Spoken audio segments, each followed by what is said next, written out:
Welcome to Geography class. Here in this video, we are going to discuss the drainage pattern. Do you know the meaning of drainage? Yes, the term drainage describes the river system of an area. Look at the physical map. You will observe that small streams flowing from different directions come together to form the main river, which ultimately drains into a larger water body such as lake or a sea or an ocean. Now we are going to discuss the drainage systems in India. The Indian rivers are divided into two major groups, the Himalayan rivers and the peninsular rivers. Apart from originating from the two major physiographic regions of India, the Himalayan and the peninsular rivers are different from each other in many ways. Most of the Himalayan rivers are perennial. It means they have water throughout the year. These rivers receive water from rain as well as from the melted snow, and the snow comes from the lofty mountains. The two major rivers like the Indus and the Brahmaputra originate from the north of the mountain ranges. The Himalayan rivers have long courses from their source to the sea. They perform intensive erosional activity in their upper course and carry huge loads of silt and sand. In the middle and lower courses, these rivers form meanders and many other depositional features. In the floodplains, they have well-developed deltas, whereas a large number of peninsular rivers are seasonal, as their flow is dependent on rainfall. During the dry season, even the large rivers have reduced flow of water. The peninsular rivers have shorter and shallower courses as compared to the Himalayan rivers. However, some of them originate in the central highlands and flow towards west. Can you identify two such rivers? Yes, they are Narmada and Tapi. Now, at first we are going to discuss the Himalayan rivers.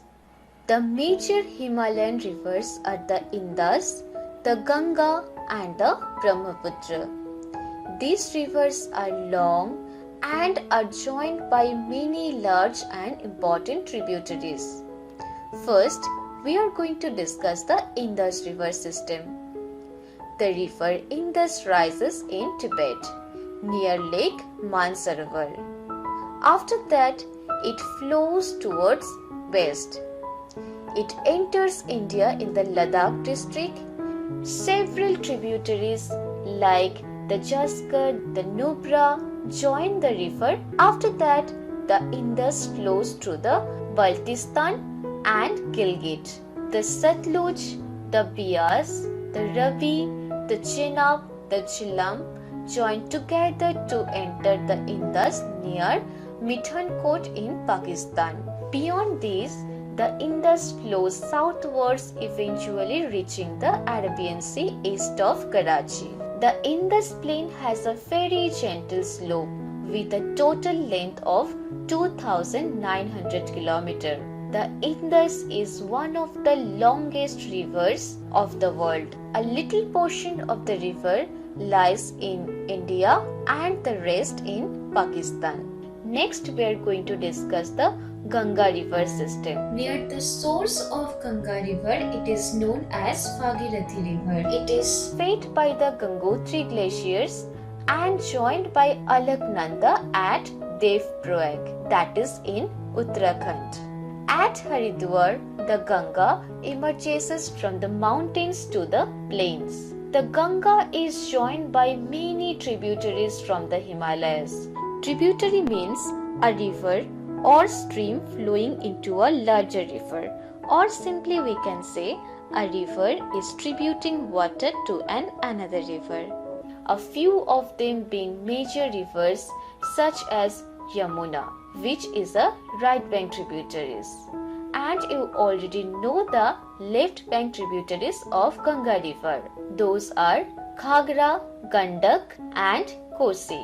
Now to remember the names of left bank tributaries and right bank tributaries, you can make acronyms like for the left bank tributaries I have made one acronym 3GK. 3G means the name of three left bank tributaries like Gumti, Ghagra, Gandak and K for Kosi river. So like that way you can also make the acronyms.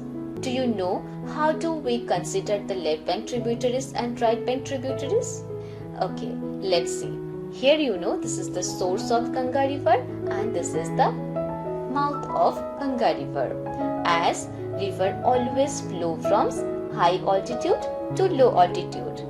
If the river is flowing like this, so obviously this will be the right bank tributaries and this will be the left bank tributaries. I am trying to make it simpler for you. Suppose if a person is walking from source to mouth, obviously this side will be his right side and this side will be his left side. I hope you have understood this part. The river Yamuna rises from the Yamunotri glaciers in the Himalayas. It flows parallel to the river Ganga as a right bank tributary and meets the river Ganga at Prayagraj. Similarly, the Ghagra, the Gandak and the Kosi rise in the Nepal Himalaya. Please remember one thing, these are the rivers which flood parts of the northern plains every year and causing widespread damage to life and property, but enriching the soil for the extensive agricultural lands. So, Ganga is enlarged with waters from its right as well as from the left bank tributaries.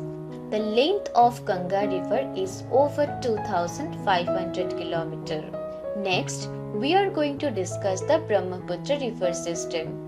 The Brahmaputra rises in Tibet east of Mansarovar Lake, very close to the sources of the Indus and Satluj, and most of its course lies outside India. It flows eastwards parallel to the Himalayas. On reaching the Namcha Varua peak, it takes a U-turn and enters India in Arunachal Pradesh.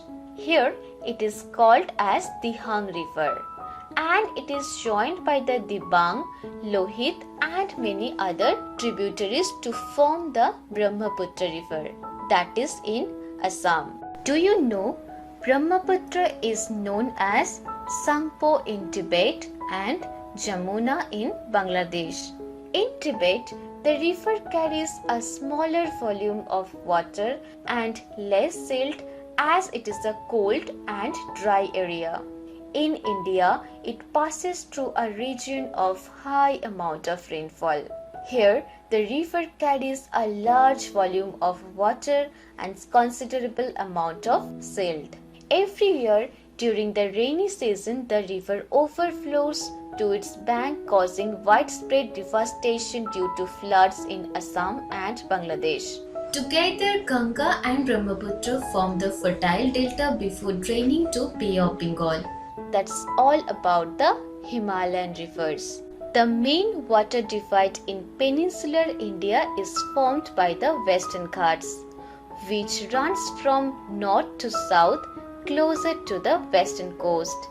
Most of the major rivers of the peninsular India, such as Mahanadi, Godavari, Krishna and Kaveri, flow eastwards and drain into the Bay of Bengal. These rivers make deltas at their mouths. There are numerous small streams flowing west of the Western Ghats. The Narmada and Tapi are the only long rivers which flow west to make the estuaries. The drainage basins of the peninsular rivers are comparatively small in size. First, we are going to discuss the Narmada basin. The Narmada rises in the Amarkantak hills in Madhya Pradesh. It flows towards the west in a reed valley formed due to the faulting.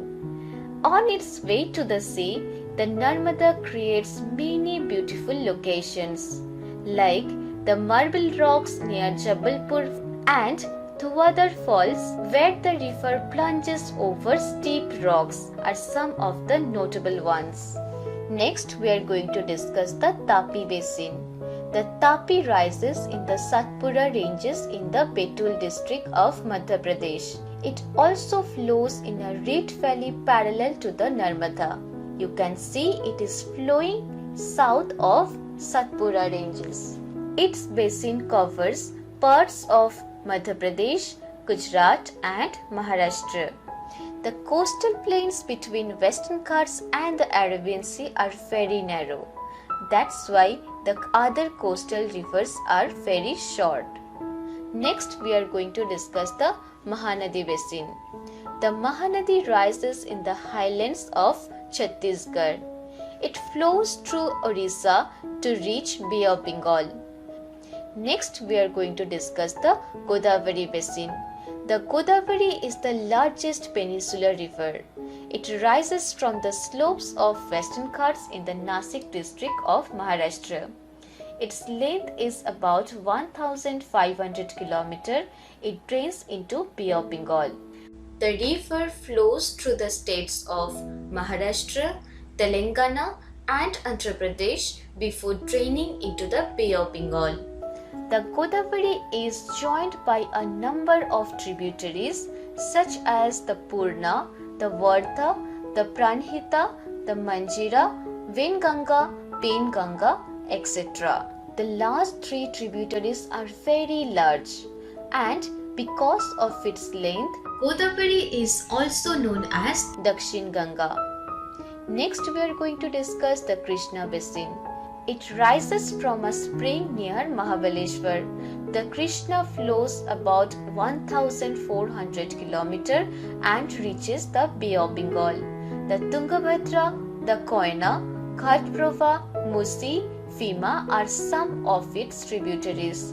Its drainage basin is shared by Maharashtra, Karnataka, Telangana and Andhra Pradesh. The last one, the Kaveri Basin. The Kaveri rises in the Brahmagiri hills of the Western Ghats and it reaches the Bay of Bengal.